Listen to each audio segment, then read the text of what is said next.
प्यारे बच्चों, सुप्रभात। आज हम कक्षा 7वीं हिंदी विषय में दादी माँ पाठ में भाषा की बात का अध्ययन करेंगे। आज दिनांक 30 अप्रैल 2020 गुरुवार है। कल नया महीना लगेगा 1 मई।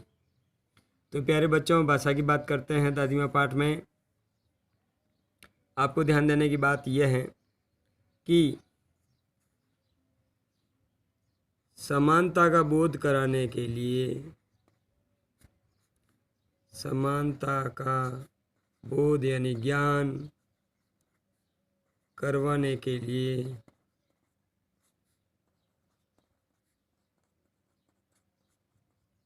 हम किन शब्दों का प्रयोग करते हैं? वो ऐसा सी से हम इन शब्दों का प्रयोग करते हैं। शब्द नहीं, इनको अपन सहायक भी कह सकते हैं। इनको लगा करके समानता का बोध करते हैं और इनसे इस पाठ में कई शब्द बने हुए हैं जिनका आज अपन अध्ययन करेंगे। जैसे उदाहरण के तौर पे मैं लिखता हूँ, उदाहरण के रूप में आपको समझने के लिए बता रहा हूँ। जब लेखक बीमार हो जाता था, बुखार आ जाता था, तेज बुखार, और बुखार उतरने के बाद में उसका शरीर एकदम ठंडा पड़ जाता था, तो इसके अंदर जैसे बर्फ,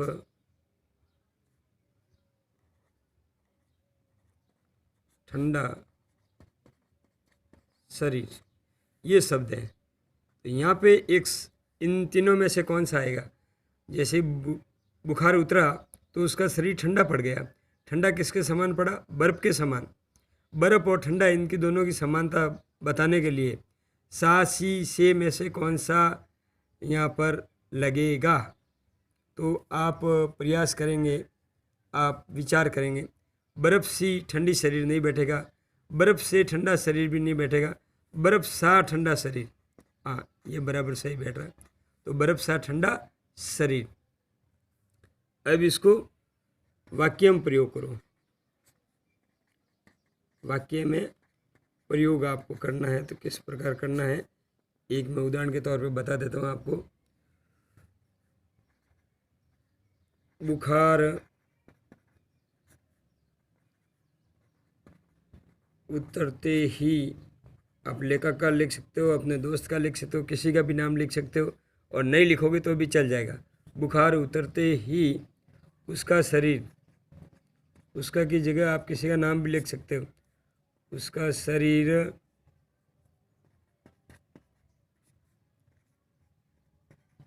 बर्फ सा, ये ऐसा बर्फ सा ठंडा हो गया,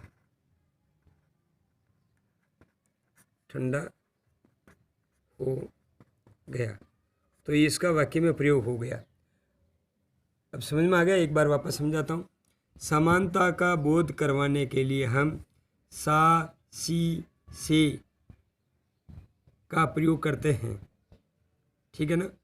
समानता का बोध कराने के लिए ये संबंधवाचक है जो समानता का बोध करवाते हैं।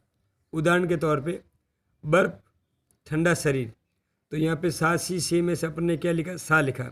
बर्फ सा ठंडा शरीर वाक्य में प्रयोग करते हैं। बुखार उतरते ही राम का शरीर बर्फ सा ठंडा हो गया। बुखार उतरते ही मेरा शरीर बर्फ सा ठंडा हो गया। किसी का भी नाम लिख सकते हैं, ठीक है? तो इसका वाक्य में प्रयोग हो गया। आइए आज हम इसी के आधार पर आपको 4-5 वाक्य अन्य बनाने के लिए देंगे। आपको सा सी से में से कोई एक लगा करके वाक्य को पूरा करना है और वाक्य भी बनाना है। जैसे पहला, मिश्री तो बहुत मीठी होती है। मिश्री यहाँ पे क्या आएगा वो आपको लिखना है, मीठी। यहाँ पे इन तीनों में से क्या आएगा वो आपको लिखना है और फिर आपको एक वाक्य भी बनाना है, वाक्य में प्रयोग करना है आपको। दूसरा,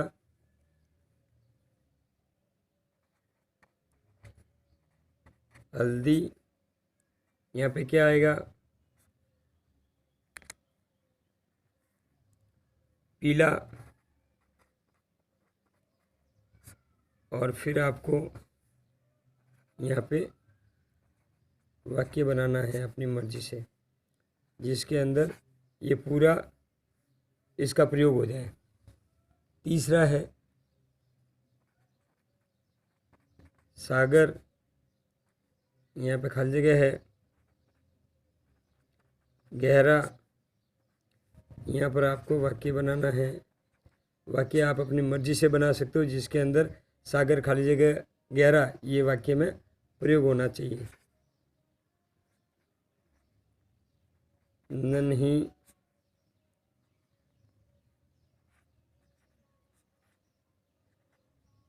चिड़िया,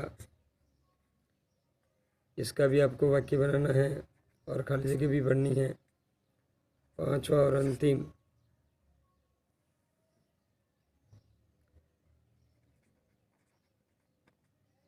बावरे,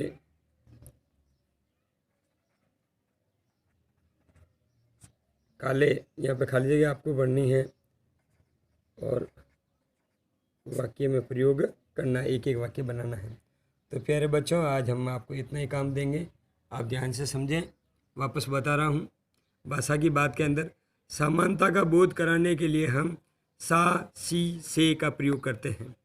उदाहरण के लिए बर्फ़ ठंडा शरीर, तो इसके साथ में सा लगा, बर्फ़ सा ठंडा शरीर। वाक्य में प्रयोग हमने इस प्रकार किया, बुखार उतरते ही उसका शरीर बर्फ़ सा ठंडा हो गया। इसी प्रकार आपको मिश्री, खाली जगह मीठी, सा, सी में से एक लगाना है, फिर उसका वाक्य में प्रयोग करना है। इसी प्रकार से 5 सवाल आप करेंगे। कल अपन भाषा की बात में आगे और पढ़ेंगे। धन्यवाद। लिख करके समझ में नहीं आया तो आप मेरे से पूछ सकते हैं। बढ़िया से काम करो और भेजो। खुश रहो, मस्त रहो, घर पे रहो, पढ़ते रहो। धन्यवाद।